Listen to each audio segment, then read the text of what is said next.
the eruption of Rugby Sevens is just continuing to grow, so we're really excited for the Commonwealth Games. To be part of any multi-sport game is such an exciting thing for us, and any time to be part of Team Canada is exciting.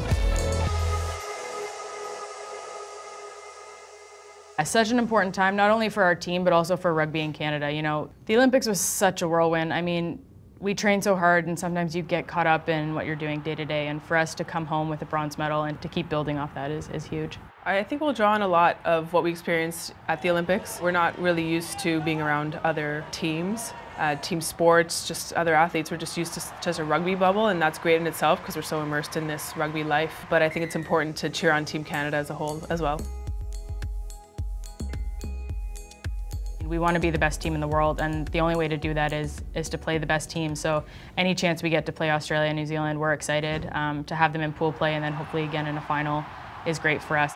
We are familiar with New Zealand, and as you know, it's a pretty good match every time we face them. So we've been back here since our World Series stop in Sydney, back to the drawing board, and we're going to put some things going forward, and you know, hopefully that'll secure us with a win. Playing against South Africa and Kenya, I mean, not to underestimate them, they're a great side as well, but I think it'll be really good warm-up games for us just to kind of get our groove. But the team to beat is New Zealand, and we don't play them too often in the series, so we're really fortunate to play them and get to see them.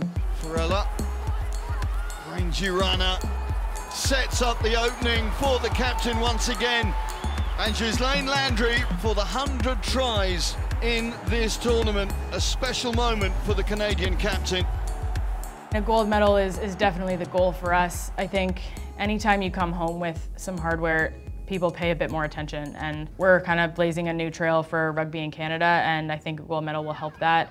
The more little girls see it and want to play, for us that's the biggest thing. And you know, we've seen it blow up in Victoria. You know, there's so many high school programs and middle school programs now that didn't exist 4 years ago, and to have that legacy I think is really cool. I think that's important for us to keep developing the sport, especially with the younger generations coming forward. It's up to them to continue this legacy. And you know, there's a lot of women that have paved the way for us here today, so you know, it's just kind of like that humble feeling, that humble experience. I think a lot of us play because we're so inherently competitive with ourselves and against other people, but I think we want to grow the game and just empower women in sport, and that starts at a young age.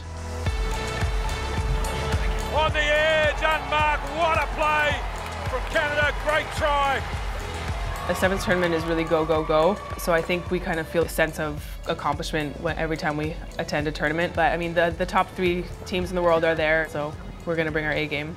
I think the biggest thing that I enjoy now is that every day you get a chance to test yourself, and you know, that's kind of what it's all about, and then you get to go out on the world stage and play, and that's the fun part. But the day-to-day has, you know, sometimes it's a grind, but it becomes really rewarding when you take a view of that you're challenging yourself, testing yourself, and then you've got a group of girls that are there with you every day.